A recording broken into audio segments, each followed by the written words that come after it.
नमस्कार, मैं हूं श्वेता झा और आप देख रहे हैं आज तक। रुक करते हैं संगम नगरी इलाहाबाद का, जहां पर प्रधानमंत्री मोदी और सीएम योगी आदित्यनाथ एक ही मंच पर मौजूद हैं। यूपी में केसरिया लहराने के बाद पहली बार दोनों एक साथ सार्वजनिक मंच पर हैं। मौका है इलाहाबाद हाईकोर्ट के 150वीं सालगिरह का। और इस वक्त रविशंकर प्रसाद बोल रहे हैं, चलिए सुनते हैं। 1989 से 70 से 80 लोगों की नियुक्ति रखा हुआ था। 1989 से appointed more than 30 chief justice से ट्रांसफर अपॉइंटमेंट, 9 सुप्रीम कोर्ट जजेस। आपको बता दें कि 150वीं सालगिरह है इलाहाबाद हाईकोर्ट की। प्रधानमंत्री नरेंद्र मोदी मंच पर संबोधित करने के लिए शायद वो उठ रहे हैं, आपको हम दिखा रहे हैं। साथ में योगी आदित्यनाथ भी हैं, मुख्यमंत्री उत्तर प्रदेश के। पहली बार केसरिया लहराने के बाद उत्तर प्रदेश में प्रधानमंत्री नरेंद्र मोदी का ये दौरा है इलाहाबाद का, और ये समारोह की शुरुआत करने के लिए आगे बढ़े हैं दीपक जलाने के लिए। योगी आदित्यनाथ और प्रधानमंत्री मोदी पहली बार सार्वजनिक स्थल पर मिल रहे हैं। जब योगी आदित्यनाथ मुख्यमंत्री बनाए गए उसके बाद पहली बार इस तरह से दोनों साथ हैं। डिप्टी सीएम स्वामी प्रसाद मौर्य भी वहां पर नजर आ रहे हैं, और ये दीप प्रज्वलित करते हुए प्रधानमंत्री नरेंद्र मोदी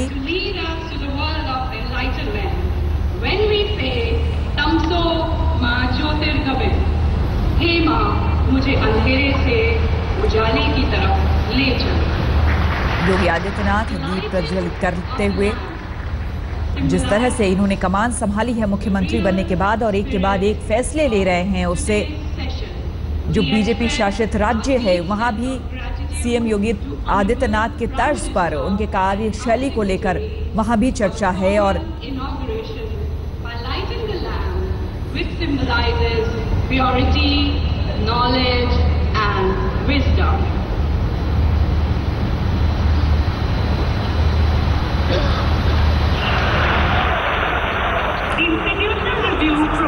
योगी आदित्यनाथ मंच पर आपको नजर आ रहे होंगे, आप देख सकते हैं यहाँ पर योगी आदित्यनाथ। आज क्लोजिंग सेरेमनी है, समापन सेरेमनी है आज, और यहाँ पर पहुंचे हैं प्रधानमंत्री Narendra Modi, Yogi Adityanath, chief justice of India भी यहाँ पर हैं, सुप्रीम कोर्ट और हाई कोर्ट के कई जजेस यहाँ पर मौजूद हैं। बड़ा समारोह और काफी अहम भी कई मायनों में। और ये योगी आदित्यनाथ उत्तर प्रदेश के मुख्यमंत्री संबोधित करने के लिए आगे बढ़े।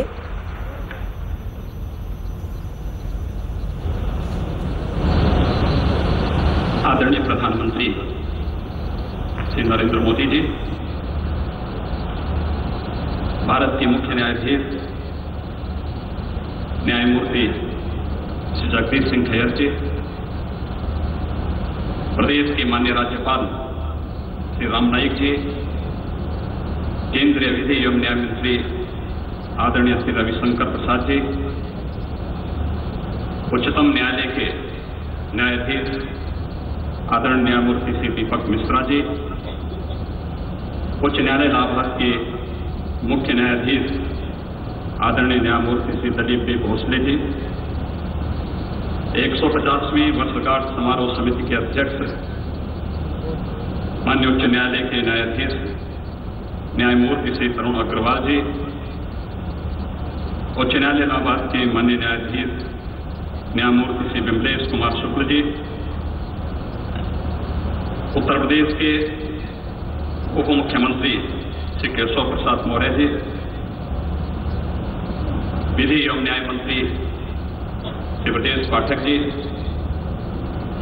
हाईकोर्ट बार एसोसिएशन के अध्यक्ष श्री अनिल तिवारी जी, एडवोकेट एसोसिएशन के अध्यक्ष श्री भगवती प्रसाद सिंह जी, माननीय उच्चतम एवं उच्च न्यायालयों के माननीय न्यायाधीशगण, विशिष्ट अतिथिगण, मीडिया के प्रतिनिधिगण, भाइयों एवं बहनों, मेरे लिए यह सौभाग्य और हर्ष का विषय है कि आज मुझे अत्यंत गौरवशाली इतिहास के निर्माता माननीय उच्च न्यायालय इलाहाबाद की 150वीं वर्षगांठ के समापन समारोह में शामिल होने का अवसर प्राप्त हुआ है। मैं सर्वप्रथम इस स्वर्णिम अवसर पर उन सभी माननीय न्यायाधीशों, बार एवं बेंच के सदस्यों को बधाई देना चाहता हूं, जिनके योगदान से माननीय उच्च न्यायालय इलाहाबाद की न्याय प्रशासन में एक अद्भुत छवि स्थापित हुई है। जैसा कि आप सब जानते हैं कि प्रजातंत्र की सफलता स्वतंत्र एवं सुदृढ़ न्यायपालिका पर निर्भर करती है। रूल ऑफ लॉ किसी भी सभ्य समाज की आत्मा और काम करने की एक तंत्र होता है। कानून का स्थान शासक से भी ऊपर होता है। कोई भी राजा कानून के अधीन ही कार्य कर सकता है, इसलिए कानून शासकों का भी शासक होता है और कानून से बड़ा कोई नहीं होता। कानून के चलते सुशासन, सबका विकास और शिकायतों का निवारण हो पाता है। न्यायपालिका की समाज में अद्वितीय भूमिका होती है। न्याय प्रदान करना उच्चतम धर्म माना गया है। सभी विधि विशेषज्ञों ने माननीय न्यायाधीशों को स्वतंत्र एवं निर्भीक होने की परंपरा को सदैव महत्व दिया है। न्यायपालिका और कार्यपालिका के मध्य शक्तियों का पृथक होना संविधान का मूल मंत्र है। वादियों को निष्पक्ष न्याय प्रदान करने की सुविधा प्रदान करना सरकार का महत्वपूर्ण कर्तव्य है। यह स्थापित तथ्य है कि वर्तमान न्यायिक व्यवस्था के आधारभूत सिद्धांत प्राचीन न्यायिक व्यवस्था में कहीं न कहीं उपलब्ध है। वर्तमान भारतीय न्यायिक व्यवस्था के भव्य प्रासाद की नींव इतनी सुदृढ़ और प्रसंस्कृत है कि निसंकोच कहा जा सकता है कि प्राचीन भारतीय चिंतकों एवं ऋषियों ने भारतीय न्यायिक व्यवस्था को जो कुछ दिया है उसके लिए वर्तमान भारतीय व्यवस्था को कृतज्ञ होना चाहिए। न्याय, न्यायिक प्रक्रिया एवं न्यायिक प्रशासन पर भारतीय मनुष्यों का चिंतन वर्तमान पीढ़ी के लिए अमूल्य धरोहर है। आज भी न्याय के विभिन्न क्षेत्रों एवं समस्याओं पर उन मनुष्यों का चिंतन हमारा मार्गदर्शन करने में समर्थ है। प्राचीन काल से आधुनिक न्याय व्यवस्था तक न्याय तथा विधि एक दूसरे के पूरक रहे हैं। न्याय तभी स्थापित किया जा सकता है जब इसके साथ विधि की शक्ति सन्निहित हो। प्राचीन न्यायिक पद्धति एवं आधुनिक न्यायिक प्रणाली के अनुसार न्याय और विधि एक दूसरे के पूरक तो हैं ही, इसके अतिरिक्त वे शक्ति संतुलन का भी कार्य करते हैं। किसी भी देश की राजनीति का उस देश की न्याय व्यवस्था पर प्रभाव असंभावी है। प्राचीन न्याय व्यवस्था में राजनीति एवं न्याय शास्त्र का बहुत ही गहरा संबंध रहा है। यही कारण है कि न्याय व्यवस्था देश, काल एवं परिस्थिति के अनुसार अपने आप को बदलती रही है। महाभारत के आश्रमासिक पर्व में न्यायाधीश की योग्यता, नियुक्ति एवं दंड के बारे में स्पष्ट उल्लेख मिलता है। यह गौरव का विषय है कि भारत के न्याय मनुष्यों ने अपनी योग्यता, कर्मठता एवं न्यायप्रियता के कारण माननीय उच्च न्यायालय इलाहाबाद का सदैव मान वर्धन किया है। जब कभी लोकतंत्र पर संकट आया, माननीय उच्च न्यायालय इलाहाबाद ने न्याय के सर्वोच्च मानदंडों को स्थापित रखा। यह गर्व का विषय है कि विद्वान न्यायाधीशगण ने बिना किसी भय, लालच एवं दबाव के ऐसे निर्णय दिए जो न्यायिक इतिहास में स्वर्णाक्षरों में लिखे जाएंगे। राज्य सत्ता को न्याय की परिधि में जाने का ऐसा उदाहरण विरलतम ही मिलता है कि जब राज्य सत्ता की सर्वोच्च शिखर को न्यायालय में उपस्थित होकर अपना पक्ष रखना पड़ा हो।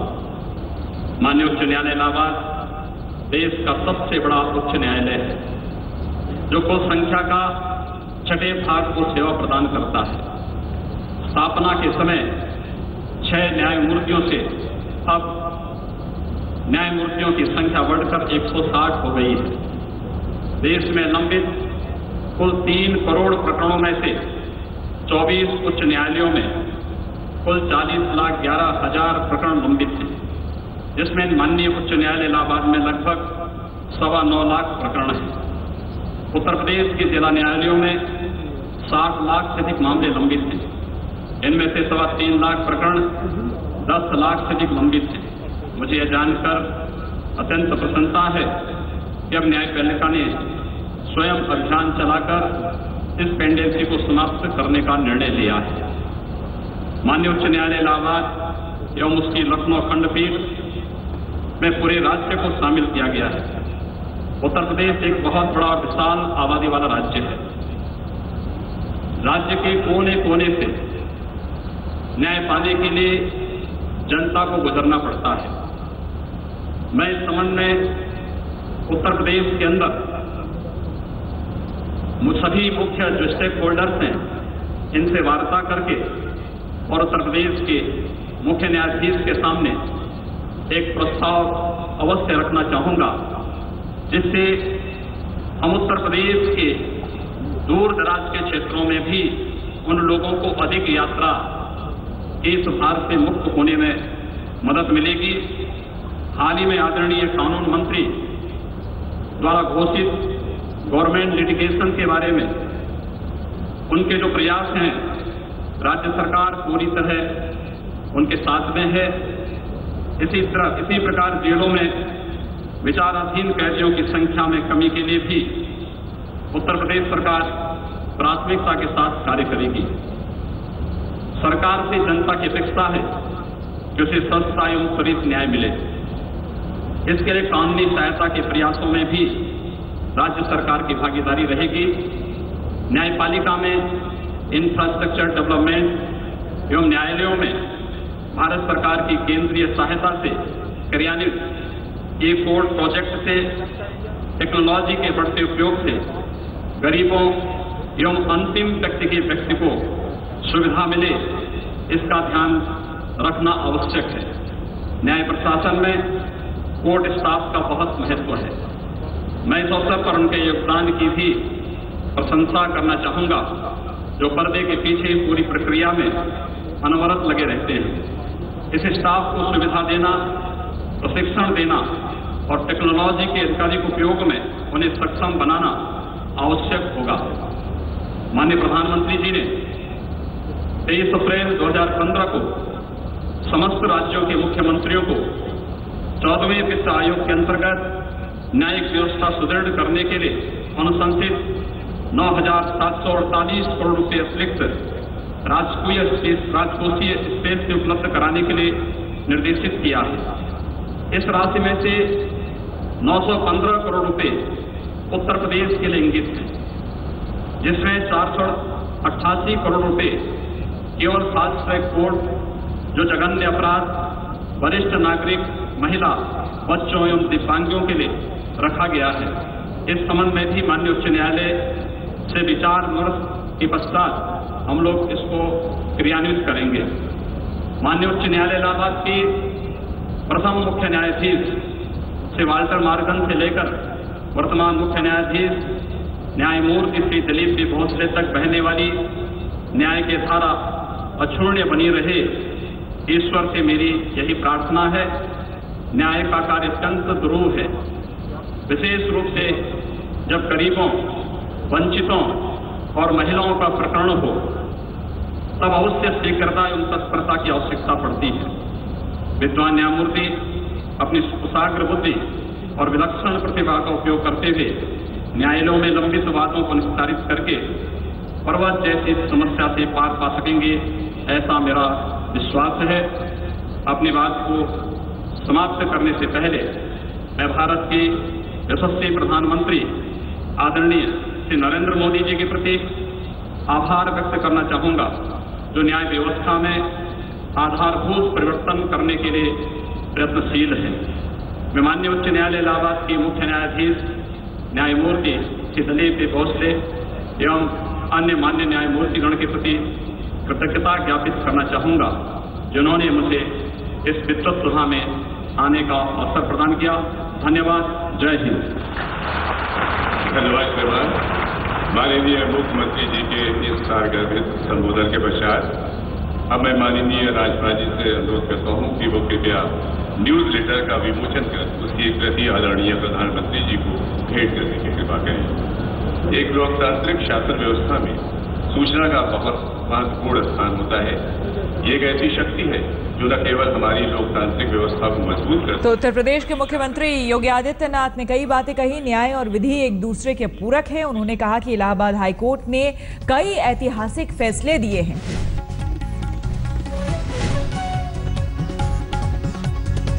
एक बार फिर से आपको हम लिए चलते हैं इलाहाबाद हाईकोर्ट के कार्यक्रम में, जहां चीफ जस्टिस ऑफ इंडिया संबोधित कर रहे हैं। Adds to its importance. Allahabad also has the center of the freedom movement, and of course it has a vibrant press. It is possibly also the literary capital of Uttar Pradesh. The conclusion of the sesquicentennial celebrations of the High Court will be a historical legal contribution to the richness of Allahabad as a political, administrative and cultural center